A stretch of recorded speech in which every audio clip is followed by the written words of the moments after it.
thank you very much for tuning in wherever you might be.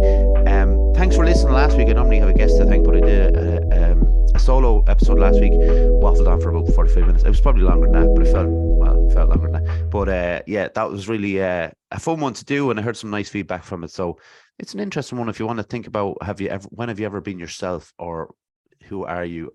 Or go listen to it. I can't even remember what it's about. But if you want to support the podcast, we're over on Buy Me a Coffee. Link is in the description, all that. This week's guests are acupuncturists in women's health, and they are Jennifer Whelan and Louise Ryan. How are you both doing? Very good, very good. We were just discussing before about Jennifer and Louise in the same room. First time for the podcast that we've talked to two people in the same room. I'm kind of excited about that, for some, like, I don't know, like overly excited about that. It's because it's a first, and we're in like 161 now, so to keep having firsts is quite a cool thing. So we always start at the beginning, as it were. So Jennifer, could you give us a short history of your upbringing, please? Sure. So I'm the eldest of three in my family. There's me and I have two younger brothers, and then I'm from Limerick, born in Limerick, and yeah, I've just your standard Irish family. My dad's a builder, my mum was a homemaker until I was 15, and now she's a Pilates instructor. Wow. Yeah. Brilliant. I was actually that's really weird, because I went to the dentist the other day, right? And the dentist was working away on me, and she was asking me what I do, and I was saying I coached like CrossFit and jiu-jitsu and stuff, and she says she does Pilates because of her profession, that the way she sits over people, she has to have a strong core. It's just something you never think about, like when you're not doing that particular job, but she just does Pilates all the time, so her core is strong. And I was like, I'm always like, one of those things that we've had a Pilates instructor on, and it's always like, that sounds like a really good thing to have regardless of what you do, to work on the core. It makes sense, but it's one of those things, like I keep pushing it back, so I'll need to maybe do it sometime. But listen, so I just waffle it. Louise, how about yourself? I am the oldest as well, oldest of six, one sister, four brothers, born in Limerick. Dad was a sales manager, so away a lot. Mum stayed at home. We had a lovely life. Went away, studied, moved back to Limerick. So yeah, got away and saw things, and then came home again. Nice. I was in Limerick a few times. I think I first went to Limerick when I was like 37, which is not great, but I actually really like it. It's a lovely city down there, and obviously I'm from Athlone here, so the Shannon is something that we both have in common. But yeah, Limerick is a lovely city. So back to you, Jennifer. When did you first become aware of mental health? I think in my secondary school, it was very much talked about. We had health ed every week, and it was something that I think maybe we were ahead of the time, I'm not sure, but it was talked about an awful lot because it was an all-girls school as well. So I suppose maybe it was easier for everyone to talk about it. But I think like my first real impact with mental health was after I had my son. Right. And I went through a period of postpartum depression. And I think that was my first actual proper experience of anxiety and feelings of depression firsthand. I don't think I'd really dealt with anything like that beforehand, or had friends that went through, maybe not openly went through anything before that, but that would have been my first real experience with it. And how about yourself, Louise? So I suppose I would have always been aware of mental health in general, but definitely, like, I think this, I'm a bit older than you, so in school we never spoke about mental health. Actually, like when I was in school, I can't remember a time when we spoke about mental health particularly, but I never really had any problems, maybe that I was aware of either growing up or in my early years. I think the first time I suppose when a real crisis came in my life, my marriage broke up. And I remember that. So I had kind of like, I wouldn't say no problems with mental health. I definitely struggled before, but then I was definitely like, oh my God, this is actually an emergency. And I remember at that point I was working in an acupuncture clinic, and I remember getting ear acupuncture. And I remember at that time, like feeling like I just had a Valium. It was like really, really good. And that helped me through that immediate phase. But then subsequent to that, I was like really started exploring it, because when you get challenged in a way, when you're like, oh, partly this could stay with me, you learn to develop tools then, and you start going, oh, actually, so then after that, I started really looking into it, because I was like, you know, that wasn't the first, that was only the first challenge. Many other challenges came subsequent to that. So then after that, I looked into it a lot more. But yeah, that was probably the very first time I would say, and it's like mental health emergency happened. Yeah. Yeah, but yeah. So, I want to talk about, like, obviously want to talk about acupuncture, but I want to talk about why or when you both first discovered it. You know, to discover it is one thing. It's like, you know, maybe going for a massage or some sort of treatment. But then wanting it to become your profession, when did that come about? So I am actually an English and history teacher. That's been qualified in. And I kind of, it didn't really feel like a fit. I was finished with college and an opportunity came up to go to Japan. So I took it. And when I was out there, I got very, very sick. I had stomach problems, and it was just not heard of to go to a doctor. Like, you weren't given medicines or anything like that. And I was taken to a Japanese acupuncturist that did bloodletting, which I'd never heard of or seen at the time, but it had like an immediate effect. And I was like, oh my God, there's something to this. And then the more I read about it, the more I had to do with acupuncture, or I received acupuncture, the more I thought, yeah, there's something really special about this. And when I came back from Japan, I got the opportunity to work in an acupuncture clinic. That's how we met. And while I was there, I joined the acupuncture college and was just kind of studying and working. I was a receptionist there and studying and working, and I loved it. I just love it. And it's like, yeah, I don't want to be a teacher. This is what I want to do. So I kind of fell into it, I suppose, like in a roundabout way. But I think it was fate, because if I hadn't been a teacher, I would never have gone to Japan. So yeah. Yeah. How about you, Louise? I never do that. We're learning something in this room. Well, my original degree was nutrition. So I studied nutrition first of all, and then my very first job that I got out of college was as a sales rep to health food shops. And I was selling a lot of herbal medicines, and I got really into herbal medicines. I really liked the whole idea of rather than the pharmaceutical product.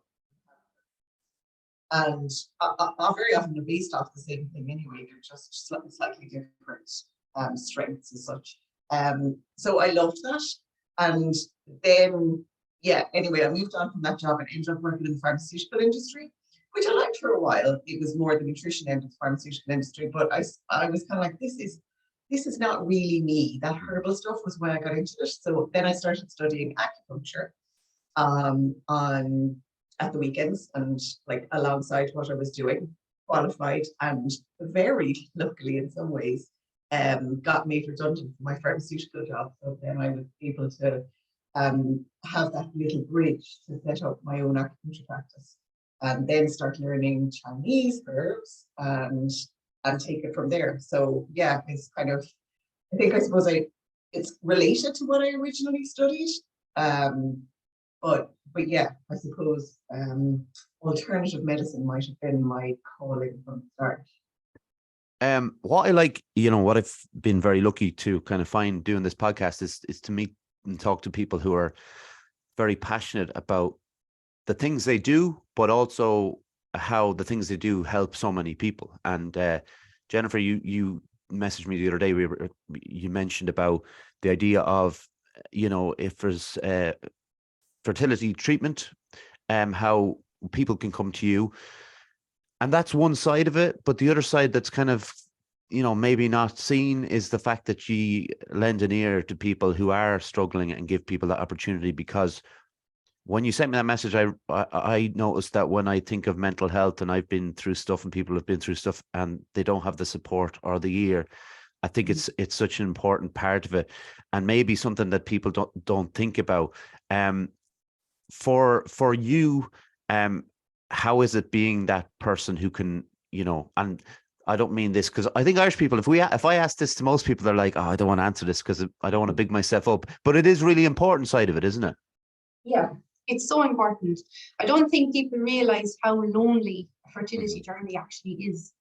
It's not something that you can go into work on a Monday and have a chat with coworkers about and relive your weekend of worrying about, am I going to get positive tests? Am I following all these drugs I have to take? It's not something you can go in and chat about and that it's a happy, positive fact. So I think it's something that people don't want to share at work. And then a lot of people come into us and they'll say it straight away, like, it's so lovely coming in here. You're the first person I've been able to talk to about this, besides my partner. Maybe they don't even share it with their friends because maybe they don't want to talk about it. Or a lot of people say, my friends are talking about, oh, we're having a baby. My friend is having a baby. This is happening. So they don't want to be sharing their struggles then because they don't feel maybe they can, or they're just, I think, maybe a bit embarrassed, or maybe they just can't. Yeah. So when they come into us, they do say it. It's like a weight off. They can come in, they can talk openly about what's happening. We can celebrate all the little things that happen with them. They wait to come in and tell us about all the little things that happen. And like, it's brilliant. They say it straight out. This is such a weight off. And when they can tell us their worries, if they're having a bad time, if they're struggling, they can come in and let it all out here. And we can share that with them, and they don't have to take that home with them. It's just an extra weight off. So I think it's really important what we do. Yeah. Oh, I think so. It's amazing. And for all my talk of maybe noticing, when you mentioned to me noticing about the mental health side of it, I didn't think of it in those terms with regard to both the that people would speak to you about, obviously not just go for the treatment, but speak about, the problems they were having.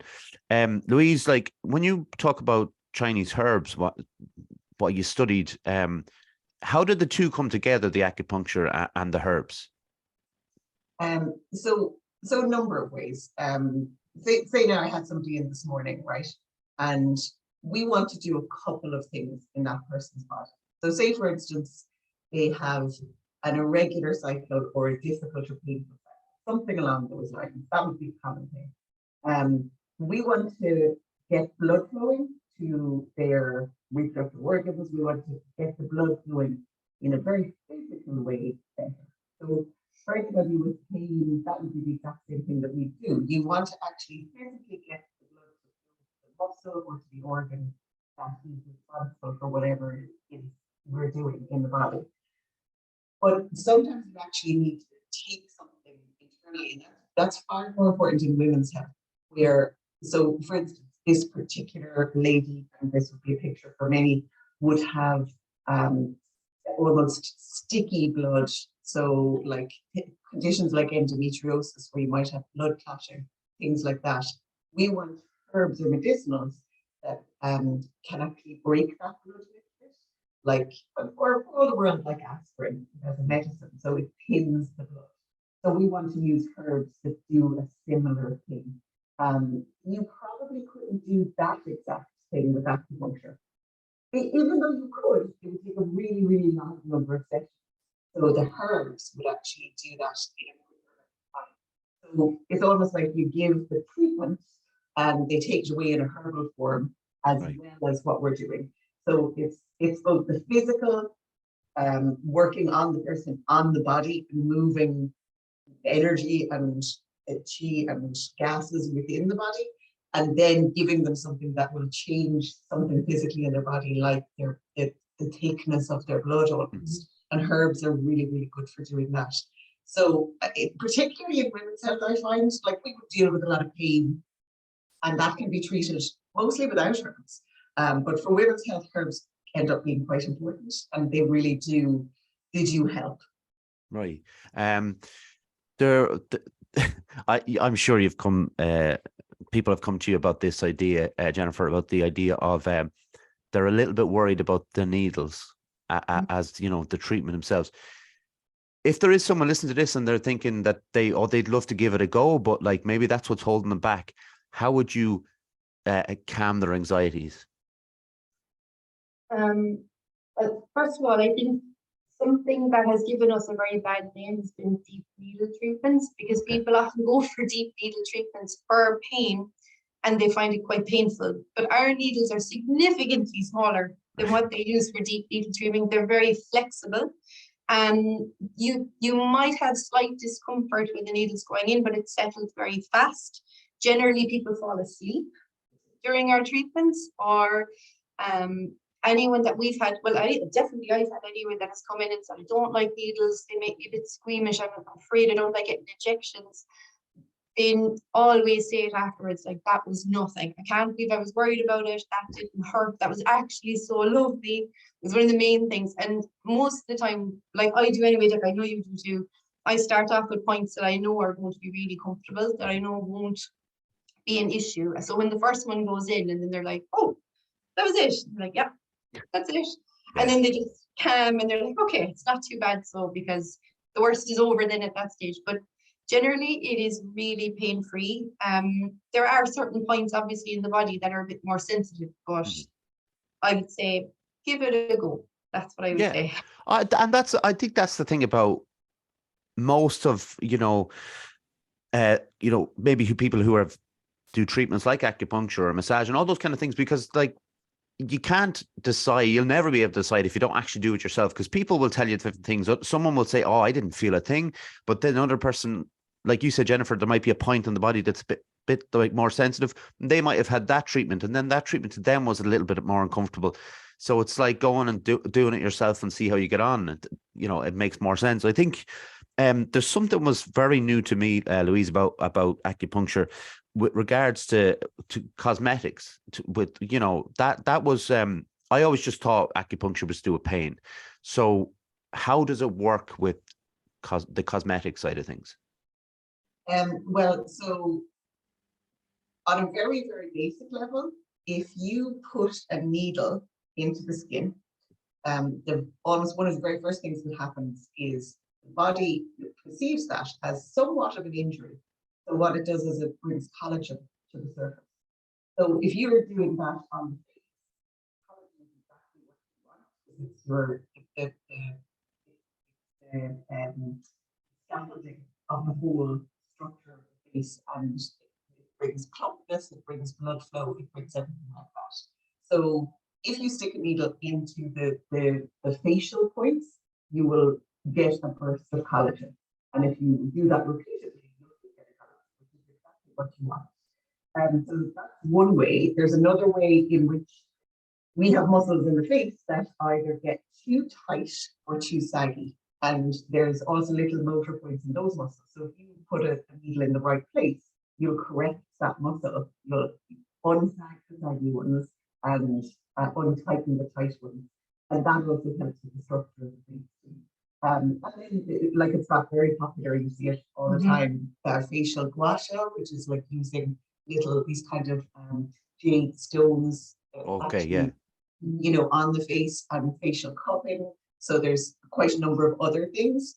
But here, and Jennifer in particular has done this herself. She's actually sort of amalgamated a lot of other really good, high quality herbal products into the facial as well. So as well as the needles, you also get the full facial experience. So you're getting cleansing, lots of good products put back into the skin as well. So it's really effective.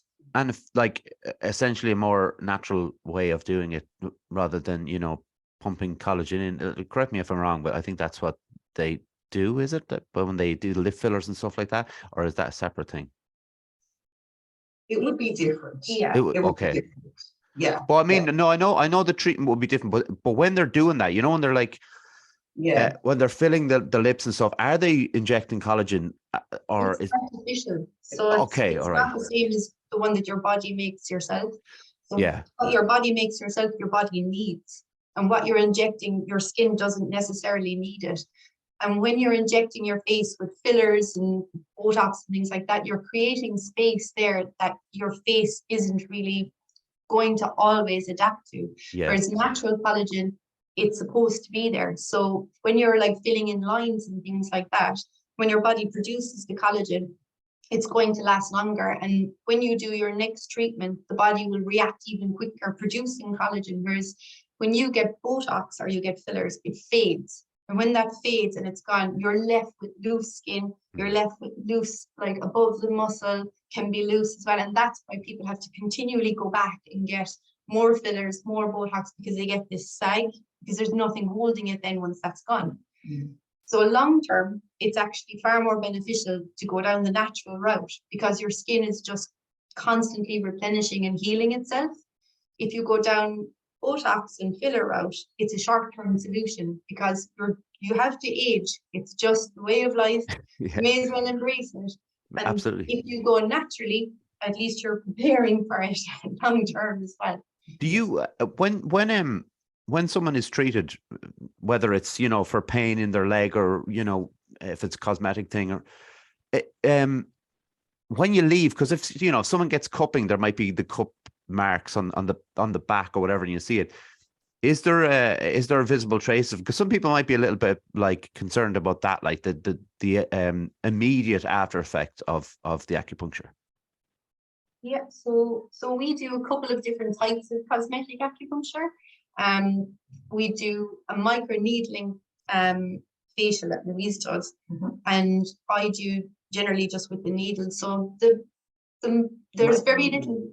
The micro needling, you would have a bit of downtime after it, where you'd need the skin to heal a bit. But with the facial acupuncture, like the worst that'll happen is that you might get a small bruise, because obviously the blood vessels under the skin are so close on the face that if it's a thing you just maybe nick one, you might have a tiny bruise. That's about it, really. Like people come in for facials and then go out afterwards. You wouldn't even know, only that they look so good. Yeah, well, that's the thing. Listen, if you wouldn't mind me, just I'm just going to read out a little advert here. While I'm doing that, Louise, would you be able to just scoot your chair a tiny bit closer to, if possible, to kind of towards, just for the mic to pick up. Let me just read this seamlessly. By the way, I'm going to say that before I start reading, so we'll see if I mess up. Fusion Training Centre, Monksland Athlone, a place to train in Brazilian Jiu-Jitsu, kickboxing, martial arts and CrossFit. A great atmosphere with experienced coaches and a real sense of community. If you want to join the team, find us on Facebook at Fusion Training Centre or drop in for a chat. Fusion Training Centre, train like a warrior. Wasn't too bad, actually. So I think I do want to ask about yourselves with regards to acupuncture. Do you use it a lot? Is it something that you kind of, because that's always, I'm always wondering about like a masseuse. Do they get many massages? So I'm going to kind of flip it around and ask you. Yes. Good. Well, now that Jen's here, it's actually a tiny bit easier. Prior to that, I would but you know, your aim isn't as good. Yeah, fair enough. Yeah. Depending on where you're going for in the body. But yes, I would do.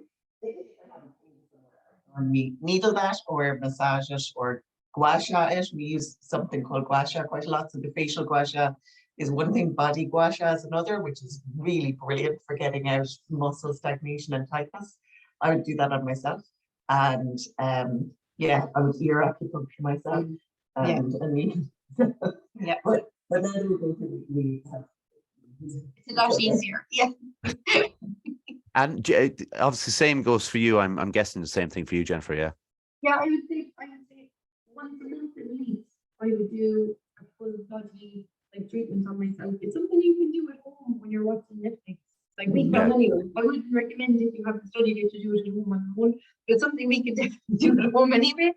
And I do about once a month, but like that, if you're having, I have 2 small kids, so if I'm having a hectic day, I'll come in and do some ear acupuncture in the calm of our clinic.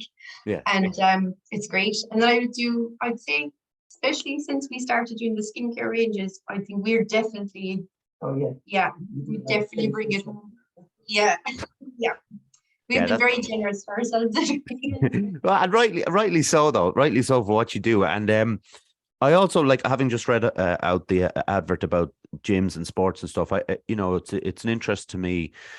Obviously, I pick up injuries now and again. It's something you're doing, something quite physical sports, and even if it's something like football and stuff. There's something I always find it's quite a common thing, and I guess you would have heard a lot with more to do with tired muscles. With if there's a certain muscle group that you haven't used in a long while, and you feel that kind of just real weakness and almost like tender to the touch, muscular problems. Would acupuncture help with that?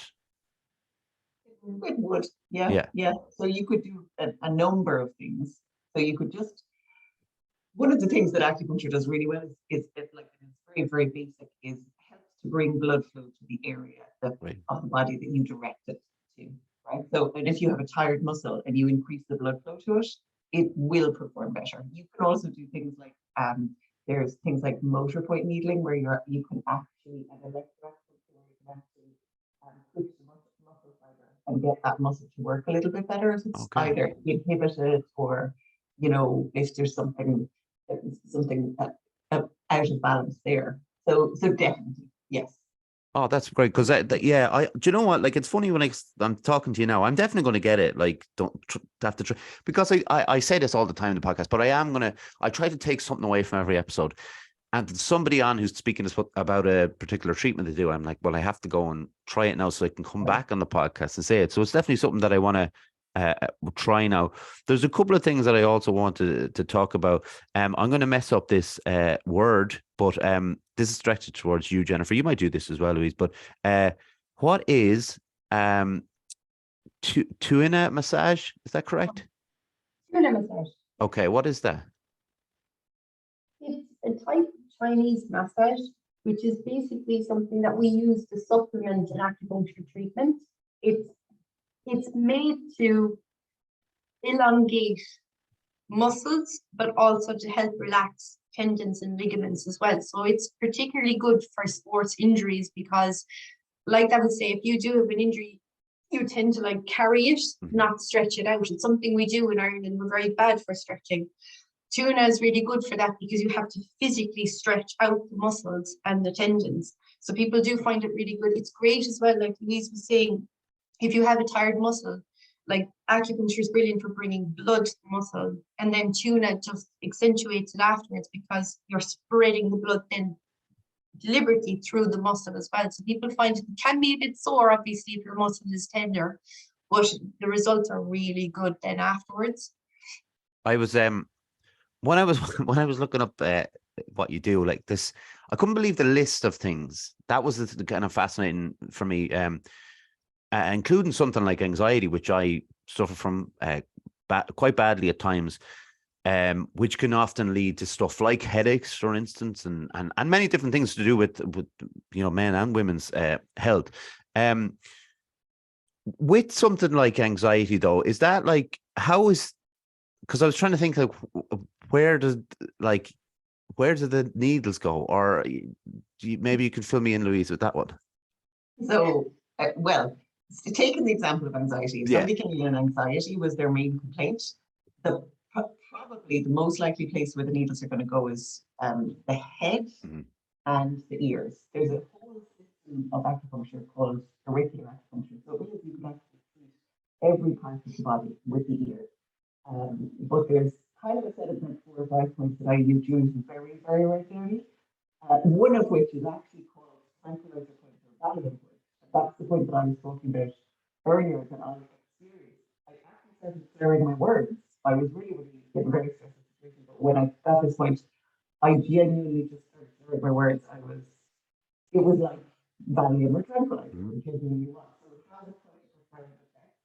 And what I tend to do is I tend to use there's sort of semi-permanent needles that are like in the ear or the in, and then that person would press their ears if they have a moment where it starts to be anxious again. So you might have seen that before with maybe people that are using acupuncture to give up smoking. They would find these little things in their ears, and it's that type of acupuncture. That's really helpful. And there's a number of points in the head that are also really, really good for anxiety around here. There's points in the wrist that are excellent for anxiety and sleep.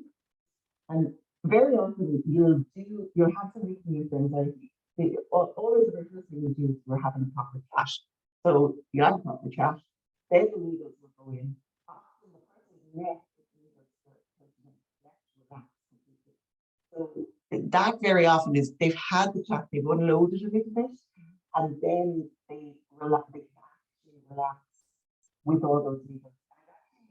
It's very, very helpful. So then there might be additional points that we'd add in. So I'd always be asking somebody if they're anxiety. They might also have a feeling in their chest, points that relate to the chest. They might have a nervous tummy. So we'd add in some points that are also good for digestion. So you can actually kind of get the whole picture. Yeah, it doesn't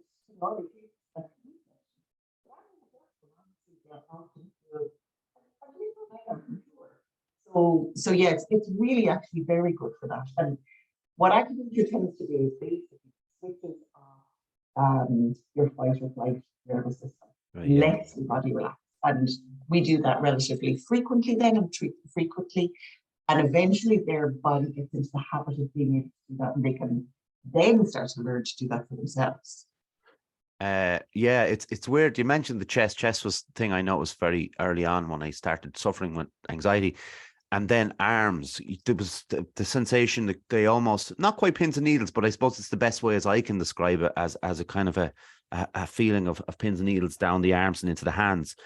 And you know, I was guessing when we were talking about anxiety to do with the head, because headaches are, you know, a massive thing, anxiety, everything, stressed and stuff. And I notice as well, like kind of my neck will get quite tense. And also, you do for migraine headaches as well. So it's that kind of, it kind of covers every like base that people might need, I guess. Like, you know, it's fascinating in that sense. Have you had, so Jennifer, like, to work in the industry that you're working in, I would imagine you have to be quite an empathetic person. Would that be true?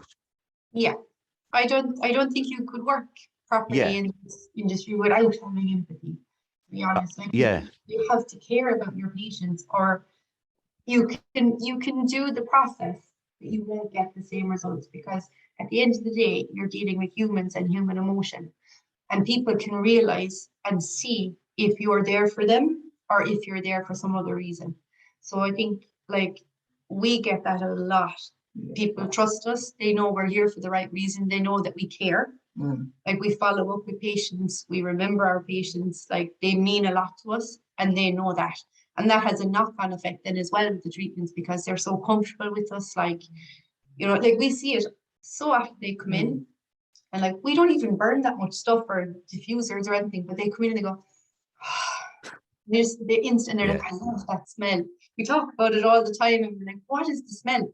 Because we don't really have anything, but it's something that we're a comfort blanket for them. They're so used to coming in and being able to relax and switch off here. It's an association, exactly. We're their safe place, because they come in and they can often they can relax. They know they're going to rest. The amount of people who need that and don't have it, the safe space and the place that they can go, and I can kind of get that idea. I know you're saying you don't burn stuff and things like, and you said, Louise, association, but I used to go to a therapist nearby, and it's the same thing. It wasn't that there was, you know, anything that was smell in the incense or anything in the air. It was nothing like that, but it's that, like, association of knowing that for now, you know, you can kind of almost like push away the stuff that's going on outside the world, work and all that kind of stuff, and you're in a place where you can talk to someone who will maybe even gone through some of the stuff that that you're going through at the moment. And you talked about IVF, and like you talked, Louise, you talked about cycles as well, menstruation cycles. Something that, you know, I was reading an essay recently by Emily Pine about menstruation and stuff, and you know, shamefully, as a 40-year-old man, I don't know enough about menstruation cycles. So for me, it was very interesting read because of all. And Jennifer, you had a little vlog which I read afterwards up about it, and all the different types of periods that women can have. And I I'm reading it and I'm looking at your vlog and thinking to myself, like, how do I not know this stuff? And then I wonder, is it just like, is there a squeamishness by men towards it? Or is there because you know better from the women's side of point of view, are women talking about it enough? When they come into you, it's one thing because they're looking for a kind of a help with it, or some, like you mentioned earlier on about the herbs, Louise, that can help. So it just got me wondering about that. And like, if people are listening to this who may have uncomfortable periods for now, like that, they can go to yourself or someone like you nearby them and they can help with it. I just wonder, like, is it a thing that's just like, is there a stigma out there still? There definitely is amongst men, but is there a little bit amongst women as well? I think it's a little bit less than it has been, Okay. but it still is there. And I think one of the things is probably a phrase that we would hear relatively often. Well, my mother was like that, my sister's like that. I thought that's how it was. And if I wanted to stop it, I'd have to go on the pill. That's what my doctor would prescribe. So I think that people are only now realizing that there might be another option. And that option, I'm not even necessarily saying is acupuncture. It can be diet, it can be proper nutritional supplementation, it can be stress reduction, it can be various different things. But I think that concept of periods are hard and we should put up with them is a concept that might be slightly changing. Do you agree? Yeah. Because I think there was in women's health in general, and I would say this is probably across the board, periods, endometriosis, even fertility, but there's more money in fertility, so that's different. There's a bit of a cut up and shut up kind of thing going on where it's kind of like, yeah, you have periods, I can give you some painkillers and, or we can give you the pill. That's kind of it. And that's no offense to doctors, that is the tools necessarily that they have. But I think there's been a lot of educators maybe in the area of women's health that have started to, and Instagram and stuff like that is great. And for this generation to see that, because they can say, oh, hang on, maybe I will take extra B vitamins or magnesium. I heard magnesium is good because I saw it on Instagram. So I'll just take that. And they see that makes a difference. And then it makes them go, oh, well, maybe I could do something else then. And then they might find somebody like us. So it actually just, there's a tiny bit more empowerment of that happening, which is really good because it's not meant to be awful. Yeah, it is. It's the amount of times that we talk about like social media, something that's kind of negative, and it can be in many ways, but like even Jennifer putting up a little vlog about it, so it just opens a door, and that can lead to help, a lot of people that are, like you said, and like you can link this to mental health as well with the idea of like, oh, well, I just thought this is what we go through. Like, if this is something we do, my dad was like this or whatever. It's a thing that we just, like you said, just kind of put up with. And when clearly there's a lot more that we can do, and there's a lot more people out there that can like help us with it. And which is great, which is brilliant. I always ask, and I'm this is a question that's getting tougher to ask because people don't have spare time. But say Jennifer, just throw it out there. Say you did have some spare time. What would you normally like to do with it? What is spare time? Yes, that's the problem. Sorry, Jennifer is too small kids. So what did I do with my? Oh, I tell you, actually now, on the 24th of March, right, will be my next available free time, and my husband and myself have booked in to do a sound bath. Was I telling you about that? Oh. Is it so good? I'm so excited. Yeah, and so we're booked in to do that because normally if we have free time, we go out to a restaurant or we do something, but we're both trying to be healthier and what we're eating and stuff. So we said, no, we'll do something different. So that's what I'm doing with my next available free time. Which is, we've had someone on to talk about sound baths. We've had a couple of people come on and say how great they are and how relaxing they are. Again, another thing that I've put on the list of things to do that I've taken from episodes, and I really hope to get around to it. But they're kind of fascinating to me, those things. those kind of really there's the other one where you just get into a pool on your own, like that, what's that called? It's brilliant. The floater. Yeah. Is that good? Yeah, definitely recommend it. The first time is a bit weird, especially if you're prone to anxiety. That's the problem. Where everything comes out. So you're like, the first time you're just floating there going, oh my God, thinking, making lists. It's the second time is when everything works, because you've gotten everything out the first time. And the second time you're just like, I know what's going to happen. And I fell asleep the second time. I got nauseous right. I was, it was brilliant. Definitely recommend it. I think that was my initial kind of worry, that, because, it's dark and you're just floating there in your own thoughts, because I even like hate getting into bed. And if I don't sleep within 5 minutes, I start to go. Well, I think most people do that anyway, but I definitely, like, in my own thoughts, I kind of get carried away, and but it's interesting though that maybe try it twice and then I can pull me in a bit. But and the same question goes for you, Louise. Like, if you had some spare time, what would you like to do with it?